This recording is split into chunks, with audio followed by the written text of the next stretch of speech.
The Vaxian war fleet materialized at the edge of the solar system with the confidence of a predator that had never known defeat. For 3,000 years, their empire had swept across 72 star systems, and not once had they encountered meaningful resistance. Their intelligence reports on Earth suggested a primitive civilization barely capable of interplanetary travel, let alone mounting a defense against the galaxy's most feared military force.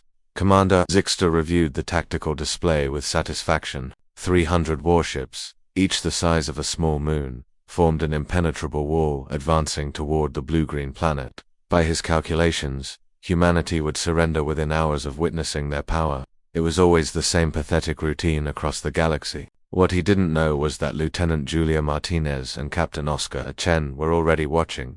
Julia sat in the cramped observation station aboard the stealth reconnaissance satellite, her fingers dancing across holographic controls. The satellite, positioned in the shadow of Jupiter's largest moon, had detected the Vaxian fleet 3 hours before their arrival. She'd immediately transmitted the coordinates to Earth Command. "Oscar, are you seeing this?" Julia's voice crackled through the encrypted channel. "Copy that, Jules. I count 300 capital ships. They're not even trying to hide." Oscar's tone carried a hint of amusement from his position aboard the UESS Prometheus, flagship of Earth's Rapid Response Fleet. "Command wants us to proceed with Protocol 17.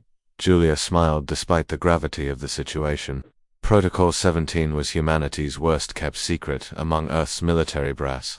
Though the aliens had no idea it existed, they really have no clue what they're walking into, do they? The Vaxian fleet continued its inexorable advance, broadcasting demands for immediate surrender in 47 different languages. Commander Zixter was puzzled by the lack of response. Usually, by now, planetary leaders were scrambling to communicate, begging for terms. Instead, there was only silence.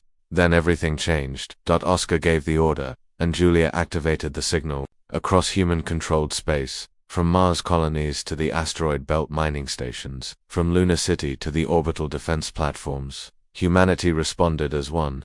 What the Vaxians had missed in their arrogant assessment was that Earth hadn't been focused on building a few impressive warships. They had been building an interconnected network of thousands upon thousands of smaller, faster, smarter vessels. The space around the Vaxian fleet suddenly came alive. Ships appeared from nowhere, decloaking from positions that should have been impossible to hide in. They emerged from behind asteroids, from within the debris fields, from quantum-fold spaces the Vaxians didn't even know existed. Each vessel was piloted by a human crew that had trained for exactly this scenario. Julia watched her tactical display light up like a Christmas tree. "Oscar, we have 1,800 confirmed contacts and counting. The Swarm Protocol is executing perfectly." The Vaxians panicked. Their massive capital ships, built for intimidation and overwhelming firepower, suddenly found themselves surrounded by an angry hornet's nest of humanity's finest. The human vessels were smaller, faster, and operated with a coordination that defied the Vaxians' understanding of military tactics. They moved like a single organism, anticipating each other's actions with uncanny precision. Oscar's voice boomed, across all frequencies, in every language the Vaxians had used to demand surrender. "Attention, Vaxian fleet. You have entered sovereign human territory without authorization. You have threatened our homeworld. You have exactly 60 seconds to begin retreat procedures, or we will demonstrate why Earth has never been conquered in 4 billion years of existence." Commander Zixter laughed at the audacity. 60 seconds to retreat. From these insects, he ordered his fleet to open fire. It was the last mistake he would make as a free being. Julia had already programmed countermeasures 3 moves ahead. The moment the Vaxian weapons charged, humanity's electromagnetic pulse network activated. It wasn't one source the Vaxians could target, it was 10,000 sources firing in perfect synchronization. The pulse crashed through the Vaxian shields like they were tissue paper, frying secondary systems and leaving the mighty warships vulnerable. Then came the kinetic strikes. Oscar had positioned railgun satellites in a 3-dimensional grid pattern that the Vaxians had flown directly into. Tungsten rods, accelerated to a significant fraction of light speed, began hammering the enemy fleet with mathematical precision. No explosions, no fancy energy weapons, just pure kinetic force delivered with devastating accuracy. "Target their propulsion systems only," Oscar commanded. "We're not here to commit genocide, we're here to teach a lesson."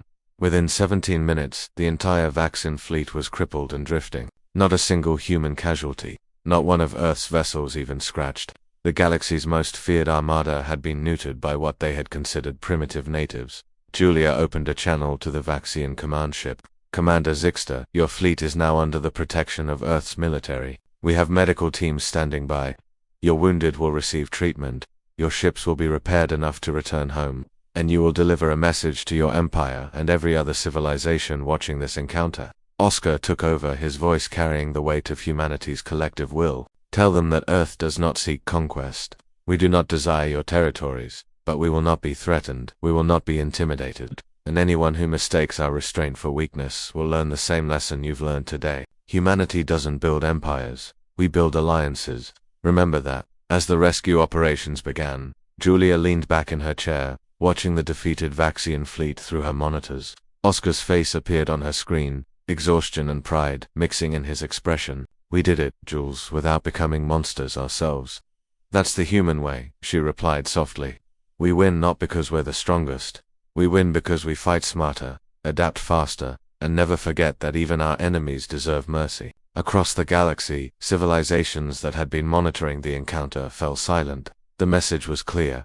Earth had announced its arrival on the galactic stage, and nothing would ever be the same again.